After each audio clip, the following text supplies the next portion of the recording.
Olá, tudo bem? Estamos começando mais um ADMcast, o podcast que te mostra que a administração está em tudo. Se você ainda não é inscrito ou inscrita aqui no canal a serviço da administração, eu, Maria Rita Werneck, te convido a se inscrever. E também, se você não nos segue no Spotify, vai lá no Spotify se você não estiver nos ouvindo, segue a gente e não esqueça de ativar as notificações para receber as informações de primeira mão, combinado?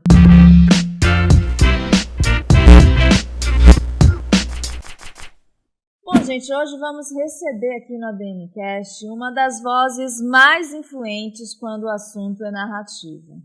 Ele é autor de mais de 35 livros, entre eles Storytelling e Inteligência Artificial, que a gente vai falar um pouco mais sobre esse livro aqui durante a nossa entrevista, além de também ser mentor de grandes empresas de nível global. Eu tenho o prazer de receber o James Maxill. Tudo bem, James? Seja muito bem-vindo ao ADMcast. Muito obrigado pelo convite. Vai ser um prazer conversar com vocês. Prazer é todo nosso. E para iniciarmos aqui a nossa conversa, eu gostaria de saber, na sua opinião, por que as pessoas ainda confundem storytelling com contar historinhas, né? Por que as pessoas, principalmente no mundo corporativo, não conseguem separar uma anedota de uma estratégia real de storytelling?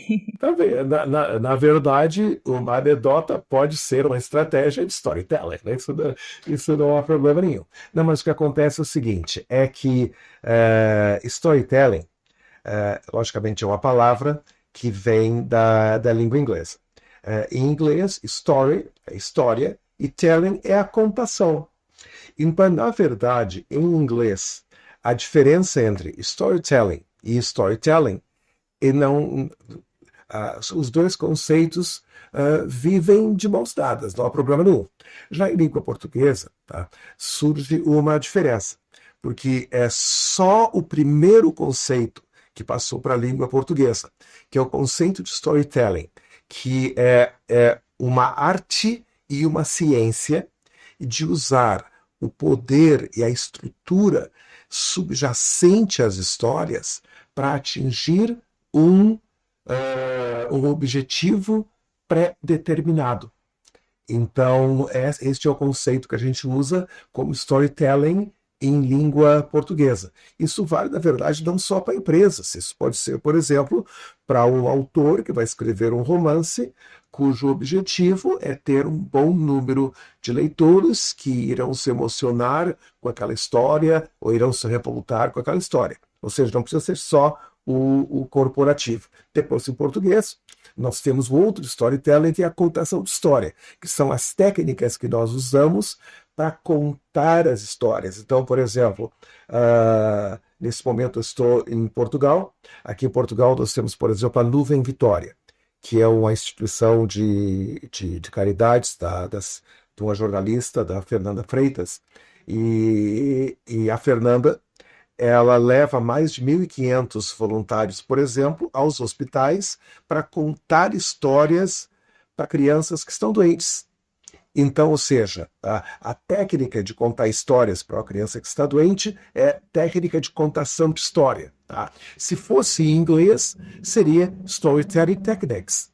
Mas só que aí em inglês valeria para as duas coisas. Em português a gente separa bem uma coisa e a outra. A arte é a ciência e depois a técnica de contar, de expressar a história. Perfeito. Agora, uma curiosidade. Quando a gente fala de storytelling corporativo, existem técnicas, existem ferramentas mínimas, né, que a gente pode aderir para ter sucesso nessa contação de história?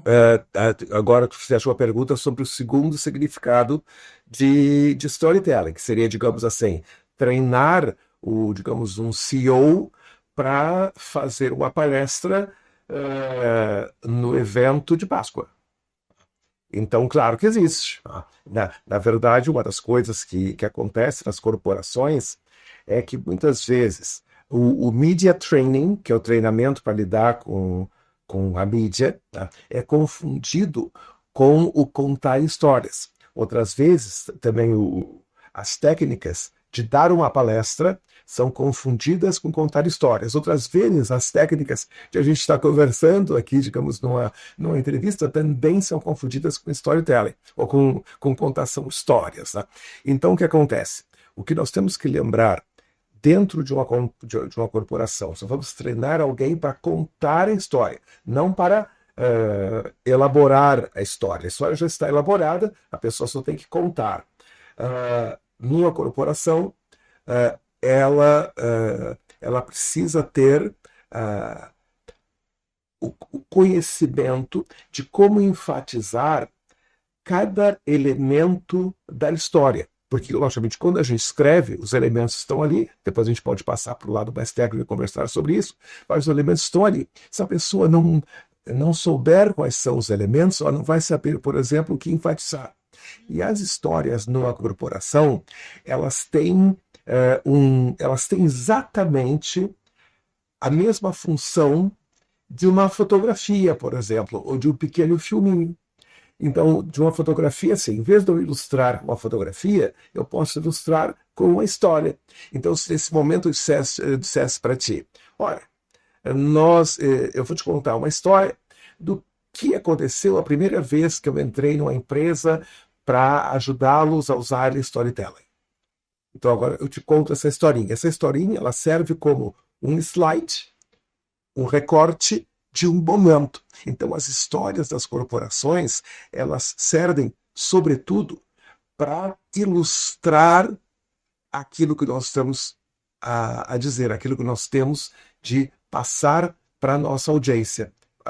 Resumindo, ela é uma irmã do slide, só que o slide é projetado em visual e a história normalmente é auditiva e emocional. Bacana, James. Bom, gente, agora eu vou querer saber do James o seguinte: a gente tem aí estudos avançados, né, de neurociência, que revelam curiosidades, revelam coisas que antes era até impossível a gente prever. E aí vem a minha curiosidade. Você concorda que o nosso cérebro ele é mais receptivo a narrativas do que, por exemplo, planilhas de Excel, coisas voltadas à matemática, coisas pragmáticas? Por que isso? Se você concorda com isso, por que isso? Tá, o que acontece é o seguinte, o nosso cérebro, ele é alinhavado, ele foi criado, ou evoluiu, tá, para comunicar-se por meio de histórias. Muito antes de termos desenvolvido as línguas humanas, a nossa espécie já se comunicava por meio de histórias, porque levantava um objeto, fazia um gesto. A gente sabe disso, por exemplo, por observar os símios, os nossos primos. Tá? Eles já se comunicam por meio de histórias. E uma série de outros animais também conseguem história. A história de que uma águia agora vai pegar o teu filhote e então nesse momento eu preciso começar a gritar. É uma estrutura perfeita de história. Né? Então, ou seja, tá? O nosso cérebro é feito para se comunicar a partir de histórias. Depois, logicamente, a nossa espécie ela sofisticou as histórias com a criação da linguagem e por ali vai. Né? Então, ou seja, o nosso cérebro, no entanto, ele também foi feito para querer dar lógica às coisas. Tá? Um bom exemplo disso da nossa espécie é que praticamente não importa onde achemos, hoje em dia isso é mais raro, mas onde achemos, digamos, um aglomerado humano, uma tribo, um grupo de pessoas, mesmo que do passado estivessem isolados uns dos outros, e eles desenvolvem uma espécie de religião. Então a religião é um bom exemplo de como a nossa espécie, quando ela não consegue entender alguma coisa, quando a lógica não é tão óbvia, o cérebro completa com uma história. Tá? Então imagina assim, quando eles não conseguiam compreender por que aqueles raios nas nuvens e o trovão, tá? Criou-se Thor, o deus do trovão. Tá? E a gente vê, e isso é muito claro nas histórias, que, por exemplo, se nós vamos na mitologia cristã, tá? E Toda a mitologia cristã ela é feita a partir do deserto, porque ela nasceu numa terra mais seca, etc. Se nós vamos ver, por exemplo, as mitologias africanas, tem a ver com a floresta. Mitologias indígenas, a ver com a floresta. Tá? As mitologias japonesas, a ver com as montanhas. As mitologias druidas da Escócia, a ver com as montanhas. Ou seja, o ser humano não consegue entender o encantamento pela grandiosidade das coisas. Ele imediatamente cria uma história para preencher aquela lacuna.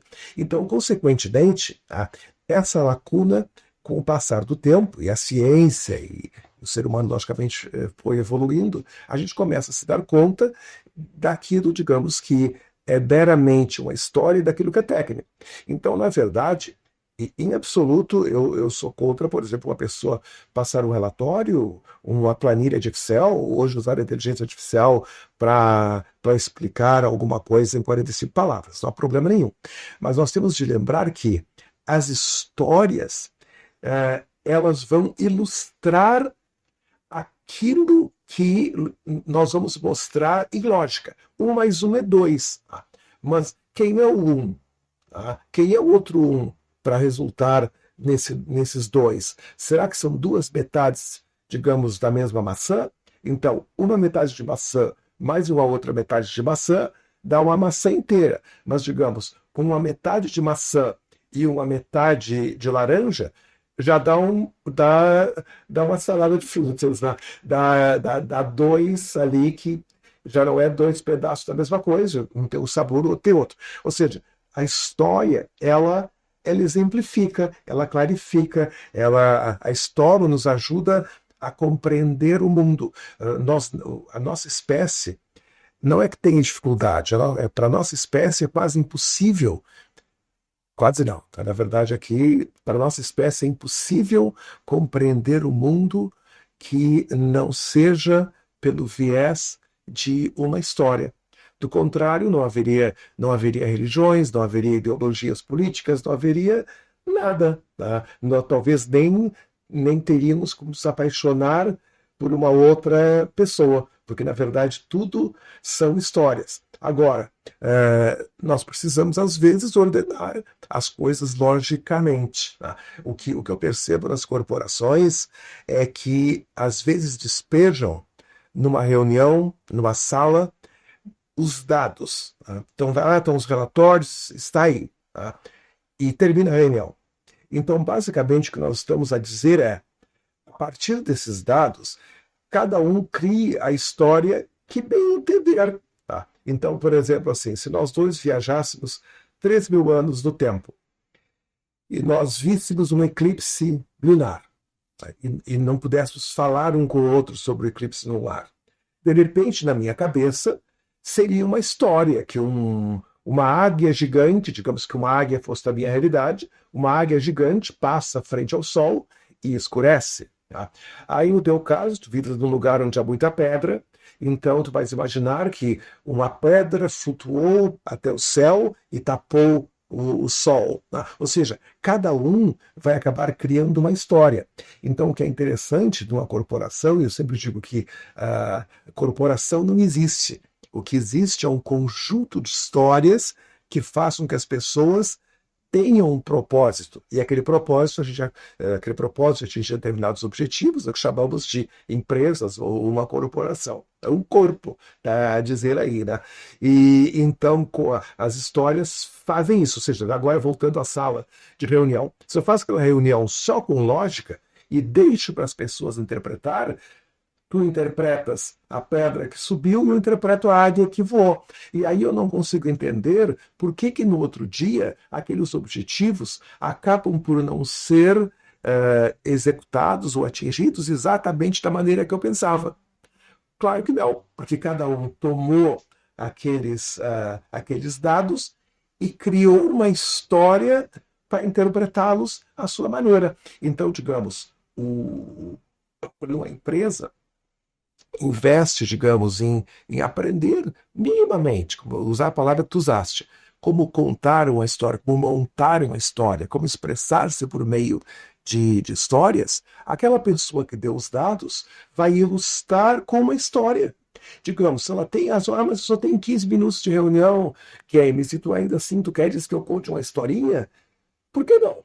Que tal contar uma historinha de 30 segundos? Pronto, tens 14 minutos e 30 segundos para mostrar os teus dados. Mas é contextualizar sempre dentro de uma história. E uma história, o que a gente chama a estrutura perfeita, que é a estrutura mínima do que tem uma história. Depois, se me perguntares, eu respondo. Gostaria, inclusive, de já saber agora qual é essa estrutura. Então a estrutura, assim, isso é o mínimo. Eu falei te hoje que o nosso cérebro ele é alinhavado para criar histórias, para contar histórias. Então, é o seguinte, toda história, ela sempre começa com quem vai contar a história, tá? O mensageiro, tá? Ele tem de marcar o começo da história. Então, por exemplo, tá?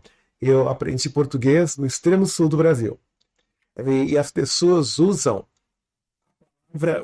uma palavra com a letra só, um som só, que é ó. Então, as pessoas e aí conta uma história. Tá? Então, é tão bonitinho, porque é só um som, né? Mas pode ser certa vez, ou aqui da empresa, ou se for algo mais longo, vou dizer, olha, o mar da Galileia, o problema não seja, mas eu preciso marcar o começo de uma história. Muitas vezes, quando eu estou na corporação, as pessoas dizem assim, não, mas aqui nós somos muito técnicos, James, não vamos usar para começar uma reunião e também não queremos começar com muita enrolação. Como é que eu digo que eu vou começar uma história? Olha, gente, basta dizer, agora eu vou ilustrar esse ponto com a história. Tá? Escuta o que eu tenho de dizer para vocês antes de mostrar os dados. Ou seja, isso é o que chamamos tecnicamente de vocativo. Estou a chamar para dentro da história. Tá? Depois disso, nós temos de mostrar o personagem da história, ou seja, quem é que vai viver aquela história, quem é que vai experimentar aquela história. Porque eu chamo a atenção, mas a história tem que acontecer com alguém. Na nossa espécie, nós só conseguimos compreender histórias que acontecem com a nossa própria espécie. Agora, algumas pessoas dizem assim, mas James, né? E a história de um cachorrinho? O cachorrinho, assim, ele estava triste, o cachorrinho chorava, o cachorrinho falou para a mamãe, isso não é cachorrinho, isso é um ser humano fantasiado de cachorrinho. Tá? Então, ou seja, o nosso cérebro não tem como se imaginar cachorrinho, estrelinha, carrinho. A gente pode humanizar, mas no outro dia até eu brincava numa empresa que alguém disse assim, mas eu assisti um filme da Disney em que os carros falavam, exatamente. Aqueles carros, se tu fores até, digamos, um parque da Disney, e eles estão ali, surpresa, não é um automóvel, é literalmente uma pessoa fantasiada de automóvel. E aí a pessoa me retrucou e disse assim, mas dentro daquele carro ali, não há uma pessoa, senão há uma pessoa, mas há, digamos, uma caixa de som, ou seja, sempre o nosso cérebro não tem, assim, neste momento, tenta pensar como um elefante, tu não tens, como uma pulga, não tens, como uma estrelinha, não dá, tu só consegues pensar aquilo que é humano. Então, vocativo, e temos que já largar um personagem que é humano. E agora uma coisa que é muito interessante, uma curiosidade, que é, na verdade, um tropeço imenso, quando eu vejo pessoas a falar de storytelling, é que as pessoas acham que os personagens podem ser pirais. Então a pessoa diz assim, o personagem da minha história vai ser o Departamento de Recursos Humanos. Não. Departamento de Recursos Humanos não pode ser personagem, porque ele não é uma pessoa. A gente não consegue pensar como o departamento de... Eu vejo isso, por exemplo, também quando pessoas dizem assim, eu vou contar uma história e o personagem é a Igreja Católica. A Igreja Católica não existe para a história. Eu posso contar uma história a respeito do pároco da igreja da esquina. Aí tá bem. Mas a Igreja Católica não. Então, não importa o que eu vou contar da empresa, eu tenho que singularizar o personagem. E alguém vai dizer assim, mas James, eu singularizo o personagem. E como é que fica o Departamento de Recursos Humanos? Como fica a Igreja Católica? Na verdade, fica com o que a gente chama de cenário emocional. Porque o pároco da Igreja da Esquina, ele tem como fundo, tem como cenário a Igreja Católica. A Josefina, que é a personagem que trabalha nos recursos humanos, ela tem como pano de fundo, como cenário emocional, as diretrizes, digamos, do seu departamento de recursos humanos. Pois bem, aí definir o personagem. E esse personagem, ele precisa querer alguma coisa. Enquanto o personagem não querer, não tem história. Então eu vou dizer assim, certa vez, olha só, vocativa, certa vez, a Josefina, do Departamento de Recursos Humanos, queria despedir o Manuel. Isso, quando eu disse para ti agora, queria despedir o Manuel, o teu cérebro disse, o que o James vai me contar? Como é que foi isso? Como é que se despede o Manuel? Será que Manuel foi despedido? Ou seja, a gente cria essas questões dramáticas. Então, no momento em que o personagem quer, é pronto. Então, também dentro das empresas, não tanto com autores ou dramaturgos, porque a gente já tem mais prática nisso, mas dentro das empresas, as pessoas perguntam-me com frequência, mas, James, eu não sou criativo. Como é que eu vou dizer o que o personagem queria? Pois olha, em português nós temos um verbo lindo para a gente dizer o que quer. Que é o verbo querer. É só dizer, olha, a Josefina, do Departamento de Recursos Humanos, queria. Se quiser sofisticar, diz desejava. Se quiser usar uma palavra mais difícil, usa objetivar, que eu acho uma palavra difícil e horrível. Ou seja, não tem problema nenhum. Ou seja, eu posso dizer como eu quiser dizer. Agora, menos é mais. Numa história corporativa, o importante é a história, não necessariamente o vocabulário que vamos usar para expressar aquela história. Muito bem, então agora o personagem quis alguma coisa. Quando o personagem quer alguma coisa, eu começo a apresentar os obstáculos ou os conflitos que aquele personagem vai enfrentar para realizar aquele desejo.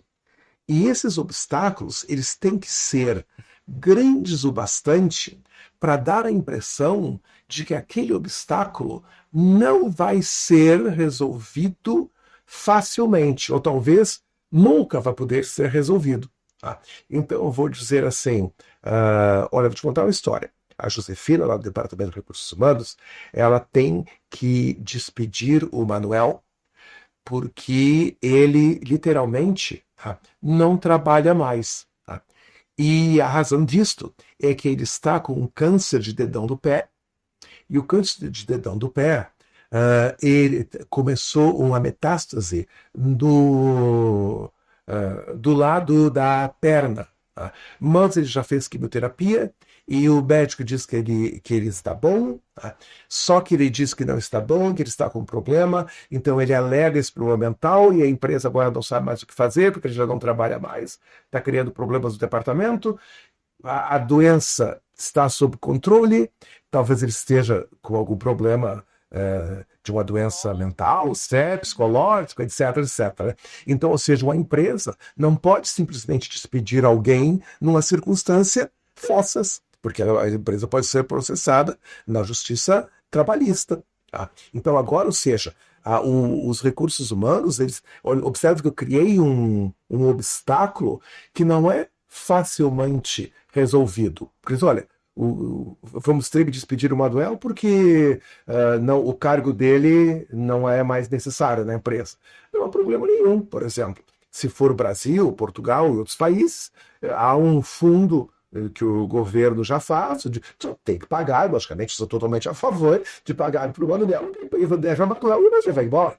Terminou a coisa. Então não tem história até aí, né? Agora, nesse caso, observa que temos história, porque não é pagar. Tá? Até ele vai dizer, não, para lá, agora que eu estou doente, a empresa vai me despedir. Então, ou seja, tá? Temos que criar uma situação que pareça de difícil ou impossível solução.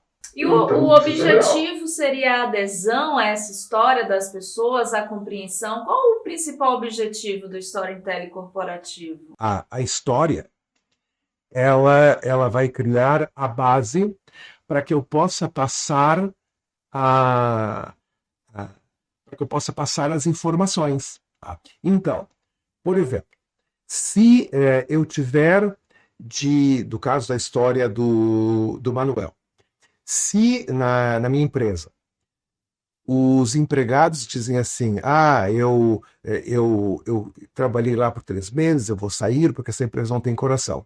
Muita empresa, por exemplo, call center, tem um problema de turnover, ou seja, empregado a sair e entrar, aquilo é uma porta rotatória ali, né? E giratória. Tá? E então a empresa, para que possa manter os empregados por mais tempo, ela tem que mostrar que tem empatia, que tem coerção. Mas os empregados não acreditam nisso. Então, se ela, por alguma razão, despedir o Manuel, que os colegas todos sabem que está nessas condições, tá? E a empresa decidir distribuir o livro dele, e embora a empresa saiba que há mais drama do que realidade, a empresa vai ter problemas. Então, o que acontece? Na reunião, em vez de dar os dados, dizer assim, olha, Manuel não trabalha, olha aqui, na sondagem mostra que não tem coração, vamos despedir o Manuel ou não vamos despedir o Manuel? A coisa fica seca. Cada participante na reunião vai ter uma interpretação, como eu falei para ti, as histórias humanas, elas sempre são vistas por vieses individuais. Tá? Então, uma pessoa, digamos,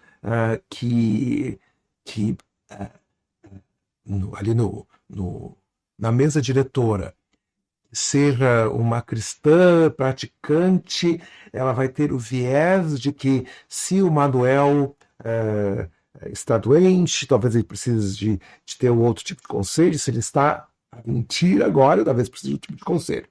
Uma outra pessoa vai dizer, não, olha, eu sou a favor de um capitalismo mais um capitalismo mais nítido, um capitalismo mais forte. Então, se ele não trabalha, ele vai perder o emprego. Dane-se. Ou seja, agora é o viés político. E por aí vai. Ou seja, cada um vai ter o seu viés, como todos nós temos. Então, agora, quando eu contar a história, eu vou mostrar que assim é a maneira de a empresa pensar a respeito do caso do Manuel. E agora eu vou analisar todos os dados que envolvem o Manuel, que envolvem essa porta giratória de gente entrando e saindo, pessoas que acham que não vão subir. Bom, e os dados você pode ser uma reunião de 1 hora, e a história do Manuel, não sei, demorou 2, 3 minutos. Ou seja, mas ela serve de base. Ela mostra que ali são os parâmetros dentro dos quais nós vamos interpretar aquela história. É como se no início de cada... na verdade, é um pouquinho mais que o fio condutor, é como se fosse o idioma no qual aquela história vai ser contada. Tá? Então, por exemplo, nos meus dias, eu normalmente trabalho em inglês, mas hoje, quando fomos fazer a nossa conversa aqui, na nossa entrevista, nós optamos por português. Tá? Então, ou seja, no momento que optamos por português, todos os exemplos têm que ser dados em português. Agora toda a informação, toda a nossa conversa vai estar em português, até que mude para outra. Então, numa corporação, a formulação de histórias, que é aquele primeiro conceito, e a contação de histórias, aquele segundo conceito, elas andam de mãos dadas e são importantes para o dia a dia, para a administração, para pensar a empresa e para ter coesão na empresa e uma série de outros fatores. Excelente, James. Bom, gente, antes de falar sobre a nossa dica de leitura de hoje, uma das dicas de leitura de hoje, que será o livro Storytelling e Inteligência Artificial, como eu falei, o livro do James, antes de trazer esse assunto que eu acho super interessante, eu gostaria de saber como você, James, está vendo essa revolução cognitiva, mais uma vez a humanidade está passando por uma revolução cognitiva que é a inteligência artificial, né? A humanidade está reaprendendo a contar histórias através da inteligência artificial. Como é que você está acompanhando isso? Quais são os benefícios? Quais são os riscos? E aí eu já gostaria que você engatasse sobre a proposta, né, do seu livro que traz esses dois assuntos, Storytelling e inteligência artificial. Na verdade, eu vejo com total naturalidade, porque na minha profissão eu sempre lidei com tecnologia. Então eu acabei de revelar a minha idade, são poucos meses para 70 anos, então eu literalmente tenho, em dia 11 de fevereiro agora, eu faço 51 anos de profissão. É uma vida, tá? E então, quando eu comecei, ainda se escrevia história com lápis ou caneta num caderno. Tá? Ponto que naquela época a gente chamava de manuscrito, porque era manuscrito, era escrito à mão. Ou depois a pessoa datilografava numa máquina que tinha uma fitinha preta e vermelha. É uma coisa que depois você pode ver nos livros de história. Talvez nunca tenha visto uma dessas. Depois surgiu uma coisa chamada máquina elétrica, tá? E depois se começou a falar em computadores. Então, em 1981, eu comecei a me dar conta de que os computadores eles eram capazes de acelerar processos. Tá? E lá por volta de 85, por aí, com a Universidade de Birmingham, num projeto chamado College CoBuild, foi construído pela primeira vez um dicionário da língua inglesa, cujas definições das palavras não eram que os especialistas quisessem que fosse, mas elas eram recolhidas por meios digitais, de revistas, de jornais, etc. E por ali começou a revolução que hoje que a gente chama de LLM, Large Language Model, que é o modelo de linguagem grande, larga. Né? Então, isso já faz muito tempo. Eu fui acompanhando o evoluir disso tudo. Tá? Eu acompanhei quando um computador passou a jogar xadrez tão bem ou melhor que um ser humano e por ali vai. Então, assim, para mim, foi natural, foi simplesmente mais um passo. E às vezes eu estava preparado e outras vezes eu tive de me preparar. Agora, por exemplo, o salto para a inteligência artificial, eu comecei a me dar conta que isso iria acontecer em 2014. Mas eu só fui realmente especializar-me no assunto já há cerca de 3 anos e no dia 25 de setembro de 2024, ou seja, faz pouco tempo ainda, eu lancei uma mente virtual, tá? Em que eu transferi o meu conhecimento, naquela época de 48 anos de profissão, para dentro de um sistema, como se fosse um chatbot, tá? Que poderia conversar com as pessoas usando técnicas de LLM, de Large Language Model, tá? E eu estreiei aqui em Portugal num evento de marketing digital, tá? Para espanto das pessoas que achavam que eu tinha alguém atrás da cortina que respondia às perguntas. Naquela época, essa coisa que chamou muito a atenção implicava em eu ter posto dentro deste chatbot, dessa mente virtual, pouco mais que 1 milhão de palavras. Parece que é muita coisa, mas pensa assim, 10 livros que sejam escritos com 100 mil palavras, que são livros de tamanho médio, praticamente já dá isso, não é muita coisa. Tá? Mas bem, naquela época, uma inteligência artificial não poderia descrever uma foto ainda, era muito primitiva, para conversar contigo, ainda a voz era muito robótica e por ali vai. E aí eu dei-me conta de que aquilo realmente ia começar a ser importante neste meio, por exemplo, da economia digital.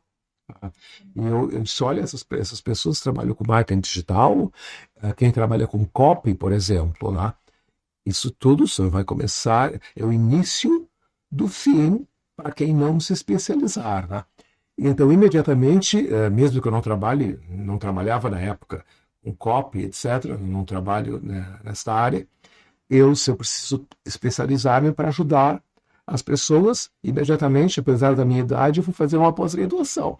Senão não se pode parar. Né? E aí, na minha pós, eu desenvolvi um projeto de criação de mentes virtuais. Então, hoje, por exemplo, eu tenho uma mente virtual chamada Maxil Ultra 3, que tem cerca de 69 milhões de palavras que podem ser combinadas e recombinadas numa potência de 69 bilhões, que são praticamente todos os átomos do universo nessa região em que estamos no universo. Uma coisa incrível, que é uma loucura. Então hoje, logicamente, as pessoas já não se espantam tanto quando eu, por exemplo, posso conversar com a minha mente virtual e as pessoas acham que estão falando comigo, com entonação, com absolutamente tudo. Eu tenho na minha mesa o robozinho, também ensinado a partir disso, que ele conversa comigo enquanto eu estou fazendo o meu trabalho. É uma coisa fenomenal. Isso faz um pouquinho mais, então, de 25 de setembro, setembro, outubro, novembro, dezembro, janeiro, fevereiro, tá, seria 1 ano e 5 meses, tá? Evoluiu para tudo isso, logicamente eu estudei, etc. E neste tempo, eu comecei a ver que aquelas pessoas que achavam que não deveriam fazer nada para reciclar os seus conhecimentos, para rever os seus conhecimentos, para capitalizar no novo em cima daquilo que eles já faziam, tá? Eles começaram a ficar para trás. Até que eu percebi, mais ou menos no meio do ano passado, que havia pessoas que trabalhavam, por exemplo, com copy e pessoas que trabalhavam com marketing digital, que muitas vezes tinham 3 mil clientes, muitas vezes não, isso foi o que eu vi para escrever o livro. Havia uma amiga minha dessa área, tinha 3 mil clientes. Aí ela faz um daqueles lançamentos e apareceram menos que 12 pessoas. Apareceram 12 e depois 2 desistiram. Pessoas que escreviam copy, como o meu estúdio, com histórias, tá? Eram todos os dias um currículo de pessoas a pedir emprego e por ali vai. Eu disse, não, olha, eu não teria como empregar, porque neste momento o meu próprio estúdio agora tem um departamento para escrever copy que funciona com robôs. Tá? Eu tenho um revisor e tenho um número infinito de robôs que eles realizam o que a gente chama de tasks, que são tarefas. Tá? Então, literalmente, tu tens, digamos, a tua empresa e tu vai dizer, Janis, eu preciso de 200 histórias para minha empresa. Não digo para amanhã de manhã, porque eu agora estou a dar entrevista, não posso trabalhar nisso. Para amanhã, já. Eu botei na nossa entrevista, aqui em Portugal são 18h43, e faço uma task de acordo com aquilo que tu queres, e amanhã a gente manda 200 histórias. Tá? E não só mandar as histórias, como o custo. Tá? Então, imagina assim, o custo de uma história, hoje tu produz 200. James, se eu te contar uma coisa, a gente está falando de um assunto tão fantástico, tão fascinante, que a gente não falou do seu livro, a nossa dica de leitura. Assim, e falamos, mas não falamos, né? A verdade é essa. Eu queria que você encerrasse, então, o nosso programa falando como é que surgiu a ideia de você trazer essa questão da inteligência artificial para o storytelling e o que é que as pessoas podem esperar, né, desse trabalho seu. Perfeito. Tá? Então, como eu te disse, eu comecei a ver colegas, tá? Colegas, amigos, tá? Que ficaram desesperados. E agora, né, o que nós vamos fazer? Tá, houve aqueles que disseram, eu vou desaparecer, mas não vou mexer com isso. Discordo da realidade. Tá bem. Mas a grande maioria, não deles, olha, eu preciso fazer alguma coisa. Alguns são jovens, sustentar a família. Ensinar. Então, eu vou aproveitar o meu expertise e mostrar para vocês como nós podemos rever esses conceitos todos de storytelling sob o prisma de inteligência artificial.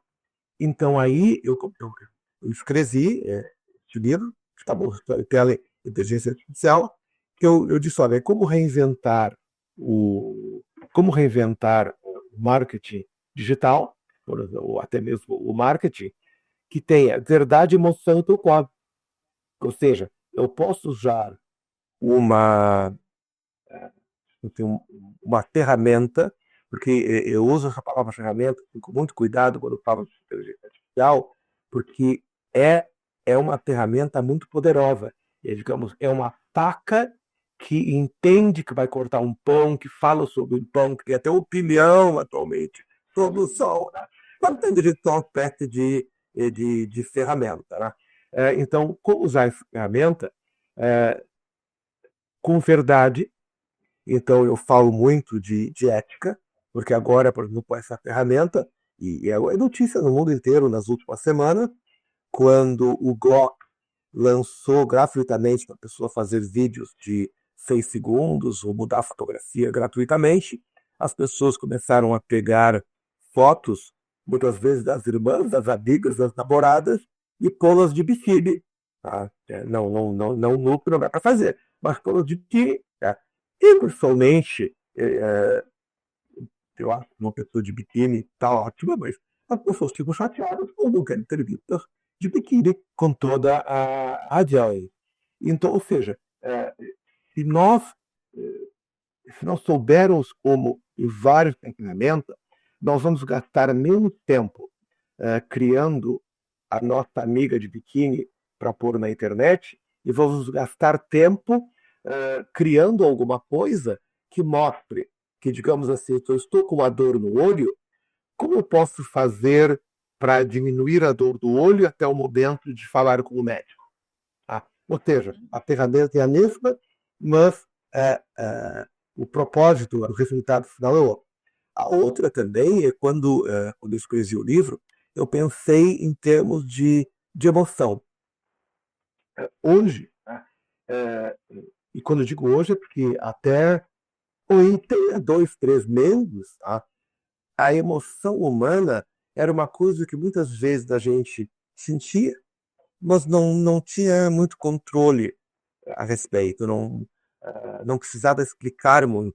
Eu não me lembro agora da palavra japonesa, mas há um termo em japonês que diz bem isso. Aquelas emoções que a gente tem e não tem uma palavra para expressá-la.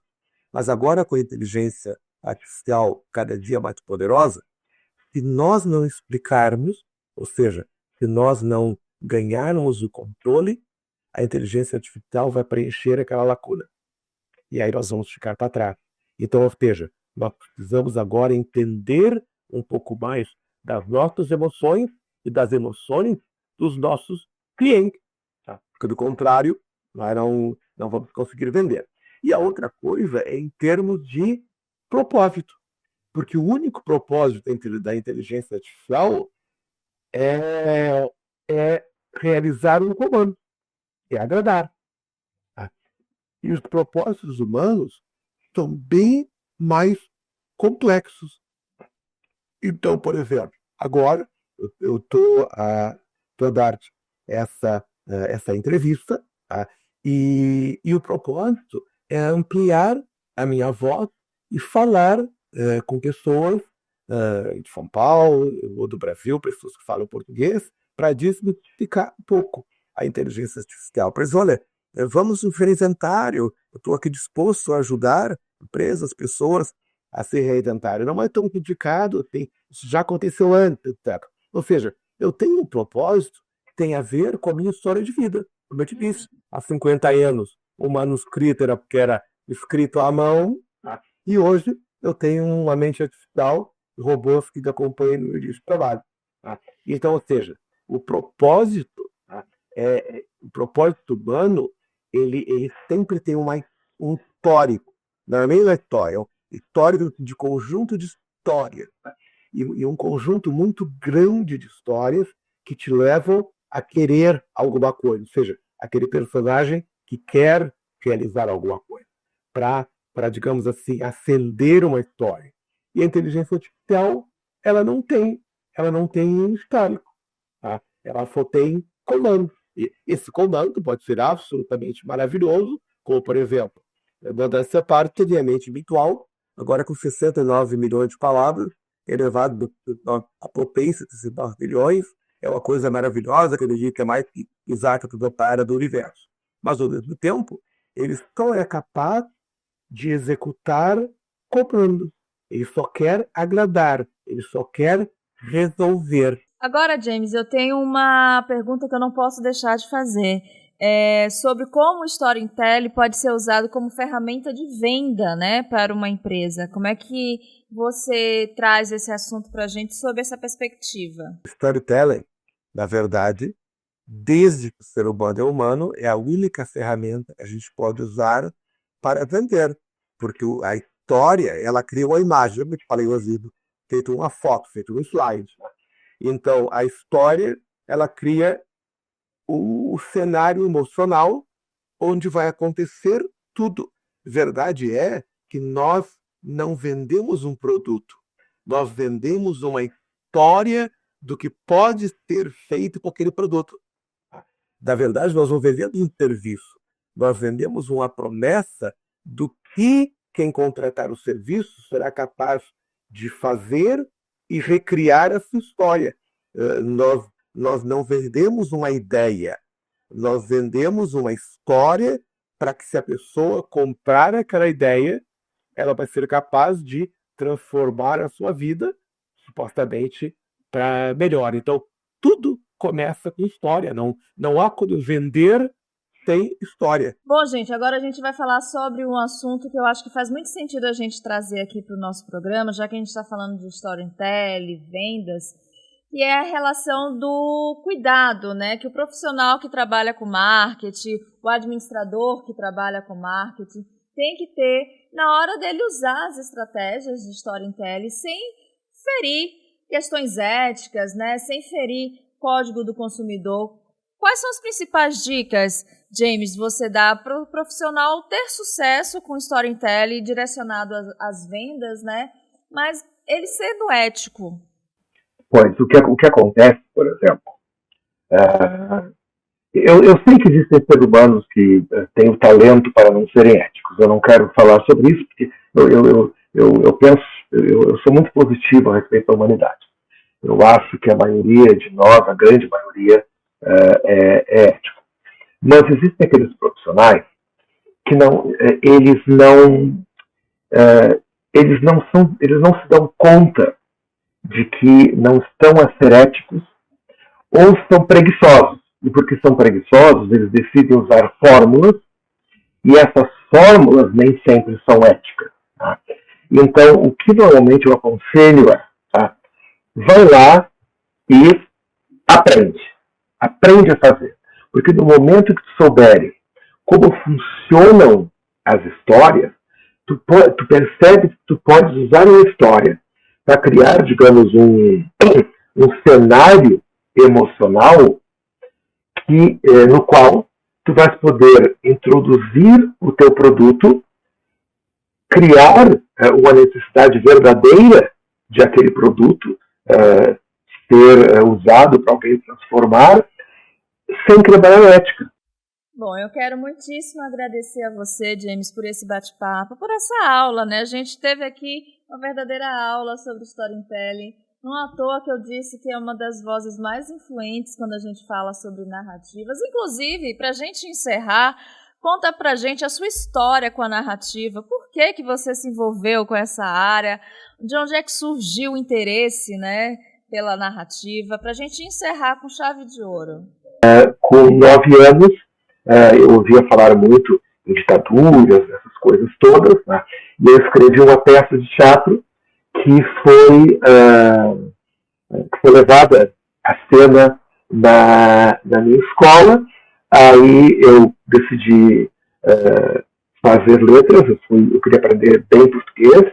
Eu fui para o Brasil, para a Universidade Católica de Pelotas, e no primeiro ano eu aprendi bem português e voltei a escrever peças de teatro. Eu achava muito interessante o teatro, e aí eu tive a sorte de que um dos professores da universidade era o José de Abreu, que é um ator brasileiro mais velho do que eu, que é bem conhecido no Brasil. E o José de Abreu, ele tinha uma escola de teatro e era professor da universidade. Eu fui para a escola de teatro do José de Abreu e eu era um péssimo ator, sempre fui terrível ator. E aí ele disse, olha, como ator não há escola que resolve o teu problema. Vai ter muito futuro. Exatamente. Agora, como quem cria a história para os atores, né, é maravilhoso. E aí eu escrevi, entre várias peças, uma peça chamada Pim Pam Pum, é uma peça infanto-juvenil. O José de Abreu ajudou-me a editar, que eu era uma criança de 16 anos e pouco, tá? E aquela peça, ela ficou 4 anos em cartaz, ela virou uma espécie de especial de Natal, umas coisas muito, muito lindas, né? E eu escrevi várias outras. Depois houve um concurso que as escolas La Salle, para a memória, fariam 500 anos e também se precisava de uma peça. Aí eu escrevi uma peça chamada O Velho, já abordando esse tipo de assunto de ecologia, que era a última árvore do planeta, e os duendes dos humanos queriam salvá-la. E aquela coisa bem escolar mesmo, didática. E o Zé de Abreu e a esposa dele da época, que eu não me lembro quem era, fizeram a edição, a peça foi selecionada e ela foi apresentada em vários lugares. Tá? Então, aquilo foi maravilhoso. Quando eu terminei a universidade, imediatamente, uns dias depois, eu comecei no projeto Collins Coville, que tinha a ver com o ensino de línguas, como usar histórias para aquele tipo de coisa. Dali eu evoluí muito para a área educacional e muito para a área do escrever, do fazer, do criar.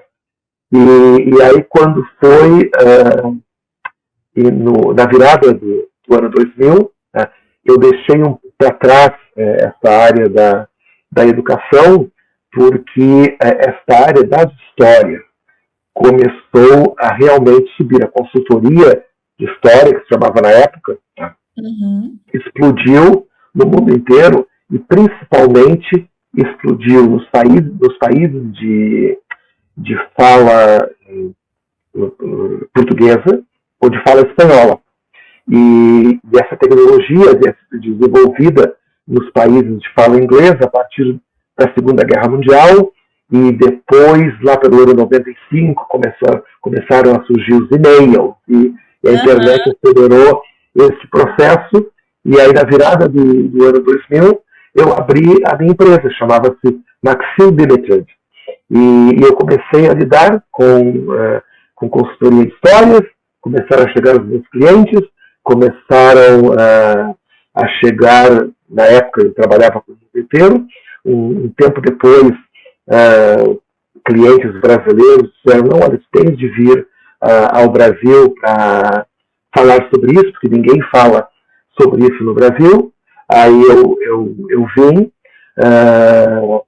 por meio da Livraria Cultura. Eu dei uma palestra na Livraria Cultura da Avenida Paulista, que era um lugar que as pessoas tinham um pequeno auditório, né?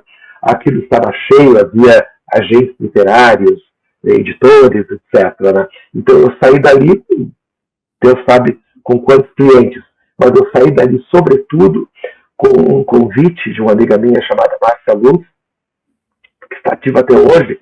Ela disse: James, eu trabalho com os maiores palestrantes brasileiros, os mais importantes, os premiados, um, dois, três, quatro, cinco. E aí tu podias fazer um retiro para nós em Florianópolis, treiná-los nessas técnicas que não são ainda conhecidas no Brasil, mas que são conhecidas já no mundo de fala inglesa. Então eu vim, na verdade, ela tinha, acho que 37 desses grandes figurões brasileiros, alguns deles ainda trabalham comigo décadas depois. Né? Então, logicamente, ali eu entrei num mundo que era o mundo de mentoria literária, pessoas que queriam escrever para publicar, o mundo de treinamento de novos autores aspirantes, treinamento para empresas. Eu lembro que eu fiz um projeto maravilhoso, que foi o Snowland, que é um parque de diversões que tem na cidade de Gramado, no Rio Grande do Sul, que lá dentro tem uma pista de gelo. A gente reproduziu a Europa dentro de uma espécie de armazém. E aí por ali foi. Aí eu comecei corporação. Na metade desse caminho também via Brasil.